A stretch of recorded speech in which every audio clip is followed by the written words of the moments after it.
کہ اسرائیل امریکہ کی ناجائز اولاد ہے، تو پھر تو تمہیں ہضم کر لینا چاہیے نا، پھر تو لبرل کو بھی ہضم ہونا چاہیے نا کہ قائد اعظم نے کہا ہے، اور اس ناجائز بچے کو تم نے اتنی طاقتیں دے دی کہ وہ مسلمانوں کے قبلہ اول میں نماز پڑھنے والوں کو بھی نہ بخشے۔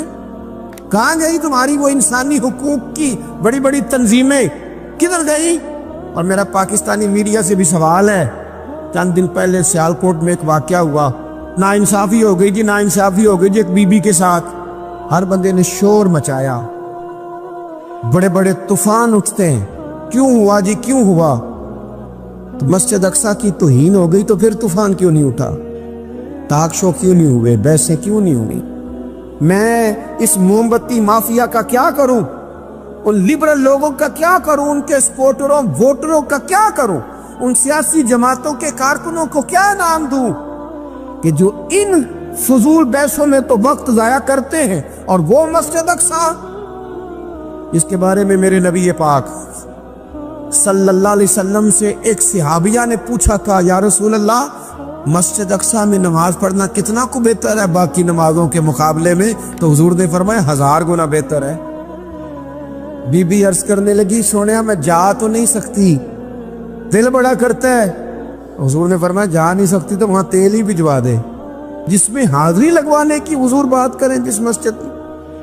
اور نبی پاک علیہ السلام نے فرمایا خاص کر کے سفر کرنا ہوا تو 3 مسجدوں کے لیے کرنا، ایک مسجد حرام بیت اللہ کے لیے، ایک مسجد نبی کے لیے، اور تیسرا مسجد اقصیٰ کی۔ ایک بات بڑی ضروری ہے، وہ میں نے آپ سے ضرور کرنی ہے۔ ایک آیت ہے قرآن پاک کی سورۃ بقرہ پہلا سپارہ آیت نمبر 120۔ اللہ تعالیٰ نے ایک حد بیان کر دی، فرمایا وَلَن تَرْضَىٰ عَنْكَ الْيَهُودُ وَلَا النَّصَارَىٰ حَتَّىٰ تَتَّبِعَ مِلَّتَهُمْ۔ فرمایا یہ یہودی اور عیسائی تم سے ہرگز راضی نہیں ہوں گے۔ یہ قرآن ہے، اور سادہ ترجمہ تفسیر کی بھی ضرورت نہیں۔ یہ معاہدے کر لیں، محبت کے وعدے کر لیں، یہ تم سے راضی نہیں ہوں گے۔ کب راضی ہوں گے؟ حتی تتبع ملتہم، یہاں تک کہ تم ان کے دین کی پیروی کرنے لگ جاؤ۔ میرا جب پہلی دفعہ پاسپورٹ بنا تو میں نے سارا پڑھا، کتابیں پڑھنے کا شوق تھا شروع سے۔ اس کے ہر صفحے پہ لکھا ہے کہ سوائے اسرائیل کے، یعنی آپ پوری دنیا میں یہ سبز ہلالی پاسپورٹ لے کے جا سکتے ہیں، خبردار اسرائیل آپ یہ پاسپورٹ لے کے نہیں جا سکتے۔ یعنی اتنی نفرت کسی ملک سے کہ اس پر لکھ کے چھاپ دیا ہر صفحے پر کہ یہ پاسپورٹ سوائے اسرائیل کے ہر ملک کے لیے کارآمد ہے۔ میرا سوال ہے عرب کے ان لیڈروں سے جنہوں نے اسرائیل کے ساتھ معاہدہ کیا، مجھے بتاؤ تمہیں فلسطین کی بیٹیاں بھول گئی نا ساری کی ساری؟ تمہیں وہ ماں بھول گئی نا جو مسجد اقصیٰ کے دروازے پہ کھڑی ہو کے چیخیں مارتی تھی اور کہتی تھی کوئی علی کو خبر کرو کہ میری بچیاں قید میں؟ اور بھول گئی؟ تمہیں وہ بہن بھول گئی نا جس پر شراب کی بوتل انڈیڑتے تھے اسرائیل کے فوجی؟ وہ آپ کو ابھی بھی ویڈیو مل جائے گی، وہ انڈیلتے تھے شراب کی بوتلوں سے، پکڑتے تھے، دست درازی کرتے تھے، اور وہ بیٹی کہتی تھی یا رحمت للعالم۔ بھول گیا تمہیں وہ سارا کچھ؟ تم نے 1 منٹ لگایا اور تم معاہدہ کس سے کروا رہے ہو؟ امریکہ کے صدر سے؟ اتنا ظلم کیا تم نے، اتنا قاتل کے ساتھ معاہدہ؟ کیا سمجھتے ہو فلسطین والوں کا کوئی والی وارث نہیں؟ سنو، میرے رسول کریم صلی اللہ علیہ وسلم نے فرمایا میرا کوئی مالدار امتی دنیا سے چلا جائے، پیسے جائیدادیں چھوڑ کے جائے تو اس کی اولاد میں بانٹ دینا، لیکن اگر اس کے ذمہ قرضہ ہو تو میرے پاس آ جانا، میں اپنے امتی کا قرض ادا کروں گا۔ جس کا کوئی وارث نہیں ہوتا، مدینے والا اس کا وارث ہوتا ہے، میں قرض دوں گا اپنے امتی کا۔ کیا سمجھتے ہو فلسطینی لاوارث ہے؟ صبح قیامت نبی پاک تم سے سوال کریں گے، تمہیں اللہ کے حضور حاضری دینی ہے۔ کیوں نہیں صلح کرتا اسرائیل فلسطین کے ساتھ؟ لبنان کے ساتھ دوستی کیوں نہیں کرتا؟ شام سارا کٹ گیا اسرائیل کی وجہ سے، اور آج تمہیں خیال آیا ان کے ساتھ معاہدہ کرنے کا؟ ہمیں سبق پڑھاتے ہو خدا سے ڈرو، اور پھر اقبال کہتے ہیں مسلمانوں سے مایوس نہ ہونا، حکمرانوں سے زیادہ امیدیں بھی نہ لگانا۔ وہ جو چھوٹے چھوٹے لوگ نکلے تھے نا صحرا سے، بظاہر غریب تھے، بظاہر ان کے پاس مال نہیں تھا، وہ خالد بن ولید جیسے، وہ سعد بن ابی وقاص جیسے، بظاہر ان کے پاس زیادہ اسلحہ نہیں تھا۔ اقبال کہنے لگے مایوس نہ ہونا، یہ نہیں کہنا بن کچھ نہیں سکتا، فرمانے لگے رات میں نے سنا ہے فرشتے آپس میں باتیں کر رہے۔ واہ اقبال، تیرا بھی انداز کتنا نرالا ہے۔ کہنے لگے رات فرشتے آپس میں باتیں کر رہے تھے، میں نے سن لی ہیں۔ بھلا وہ کیا کہہ رہے تھے؟